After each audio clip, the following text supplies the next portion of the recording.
Hey guys, Coops here from the Whole Box and Dice, and today we're opening up our first Aether Revolt booster box. Got a couple of the buy box promo boosters.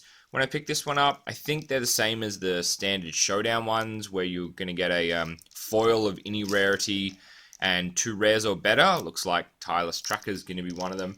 Massive selection at the moment. I don't know if these have been printed up to and including Aether Revolt, or if they're just Kaladesh, but still heaps of sets in play. Good to see they're making me look like I can't open a booster though. Bear with me while I actually open this one up.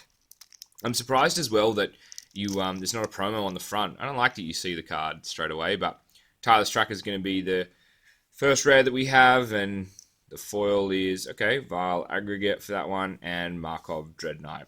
Not too bad, nothing too special. Tireless Tracker is definitely still very, very relevant. Unfortunately, Red Black Vampires just didn't take off. Maybe with Yahini though. Yeah, Yahini, maybe there's a spot for that, but it's going to be an Inspiring Vantage, the first one for this one.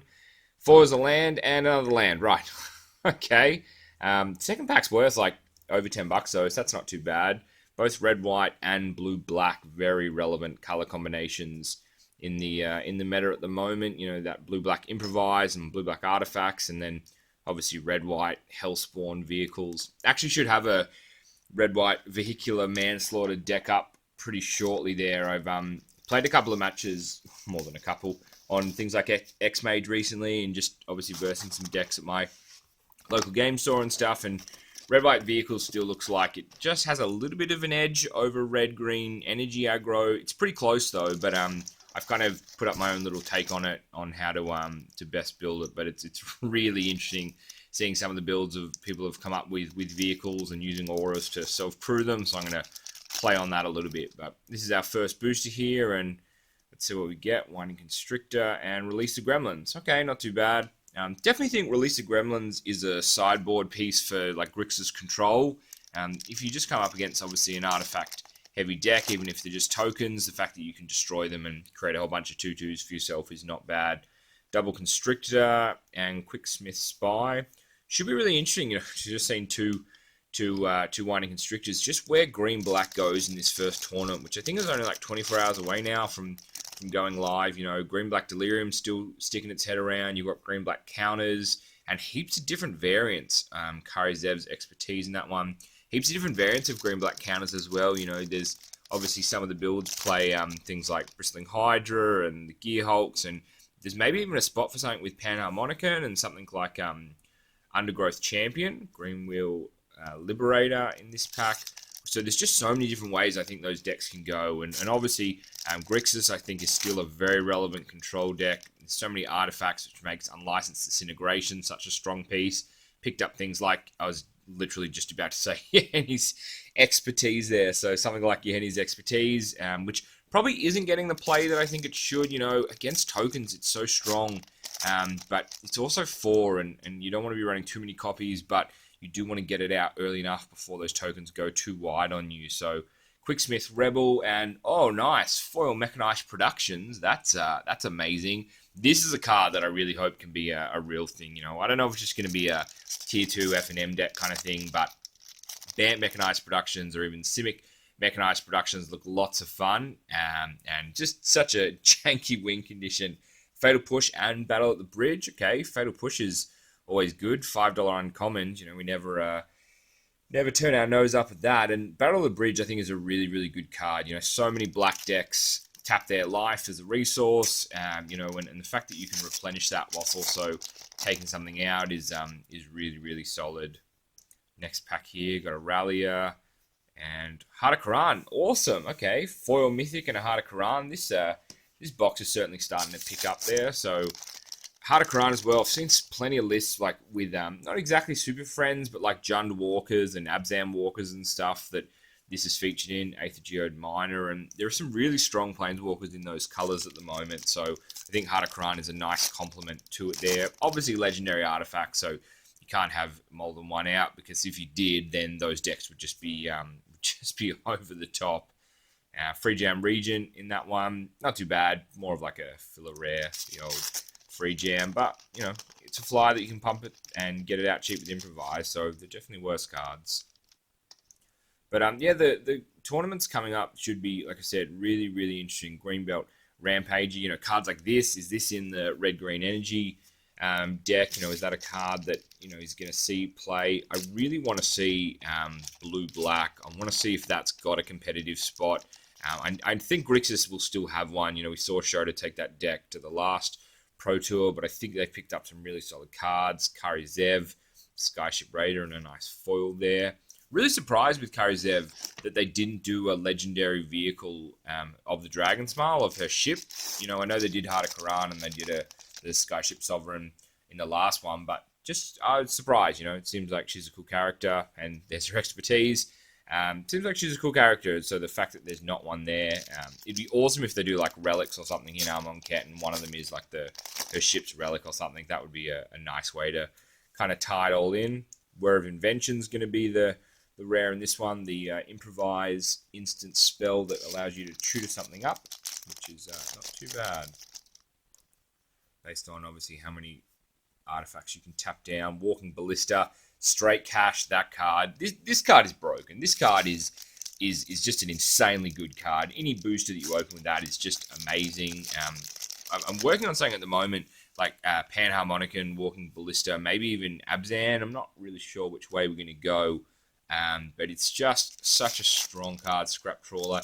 The fact that you can't really play a Planeswalker when it's out is insane as well, because in response, you can just take the loyalty the counters off it, and just kill whatever loyalty it has left. Midnight Entourage. Really like the tribal theme of this. They gave some stuff to, obviously, Aetherborns, but, Vampires got something with your Henny. Some solid dwarves in there as well, and some humans. Fatal Push, nice. Another one, okay. 2 Fatal Pushes, that's amazing. And Metallic Mimic, like I was just saying, with those tribal decks, this is a great card. I'm working on Blue-White Horrors using Bracella, which is pretty awesome, because that just shuts decks down. Spire of Industry, another really, really solid rare. I really like the Spire of Industry. So many decks play artifacts, and the fact that you can just tap this just to life is definitely worth it, just for the versatility. In the red-white vehicles deck, we run 4 copies and get you out of a couple of spots when you just don't have the right mana up. Hypergiriper. Interesting card, this one. I like that it's legendary, because otherwise it would be a bit silly. But, yeah, really interesting. Aether Tide Whale. This definitely has a spot in the mono blue budget energy decks. That and the Leviathan, the Ancient, is just a really fun combo, and it protects itself with some energy. Consulate Crackdown. This one I'm not so sure about. There's too much removal with artifacts and obviously enchantments, which this is in the format. If it was if you could flash it on, that would be insane, but I'm not too sure if that would be pretty broken there. Oath of Ajani. I do like Oath of Ajani. Does it have a main board spot in the green-white tokens deck? I'm not sure. It's probably more of a sideboard piece. Solemn Recruit. Really good keyword card. I really want to see if Odric can become a thing in the format. Maybe a mono white Odric. You've got like Solemn Recruit and Aerial Responder, obviously amongst other things, and maybe even Odric in Naya Humans as well. Aether Sphere Harvester, a really, really solid vehicle. Probably my favorite vehicle of the set. I really like it. Other than maybe the boat. Just kidding. I hate the boat. Peace Walker Colossus. I've played with a playset of these in my red-white vehicles deck that I'll have up shortly, and this card is such an MVP. The fact that you can crew other vehicles or make them creatures. Ajani, okay, Planeswalker. Box is not been too bad. Some solid rares and a foil mythic, and a few more mythics than probably I'd expect to get so far. So always welcoming that. Dark Imitations. Really, really interesting that they've gone a card like this that actually has play, in effectively the next set, I guess, or what we assume. Shram's Expertise and a nice foil there.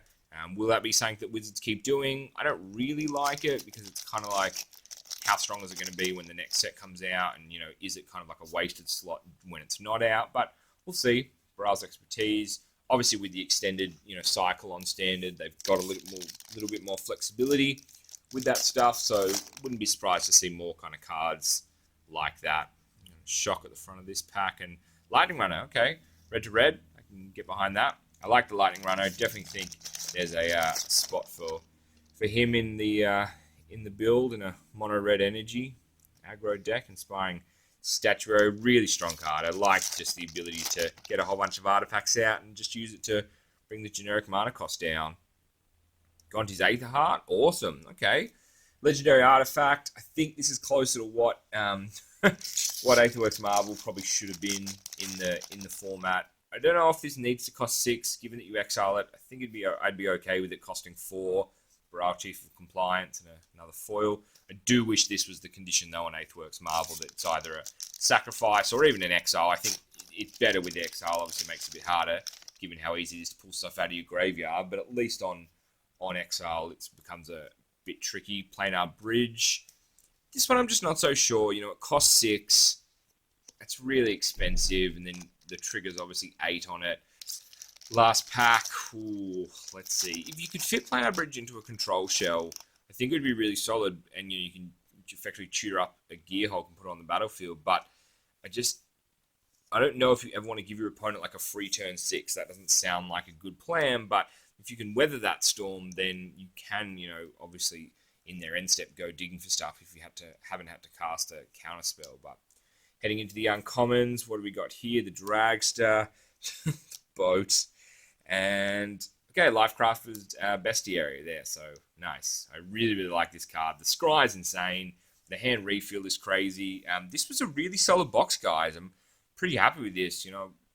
Sorry if I got a little bit too distracted talking about everything else that's going on, but hopefully you can see I'm pretty pumped for the tournament coming up, and we'll go through the mythics now. So Aether Heart and Planar Bridge, Mech Production at the start, Lightning Runner, Ajani, our Planeswalker of the box, and Heart of Quran. So pretty happy with that. Walking Blister as well. That's a $10, $15 card, 2 Fatal Pushes. So we did pretty well out of this box. Spire of Industries got some value as well. So yeah, we'll kind of run you through some of the cards that I thought were pretty impressive pulls. Double Fatal Push. That's insane. It's I've seen plenty of boxes open where there's none of Fatal Push. So guys, hope you liked the video there. The stuff. Hit the thumbs up button, subscribe to see more. I'll have those new deck techs out shortly. Definitely red white vehicles, and then maybe even blue white horrors not too far away. So thanks again for watching, guys. Peace.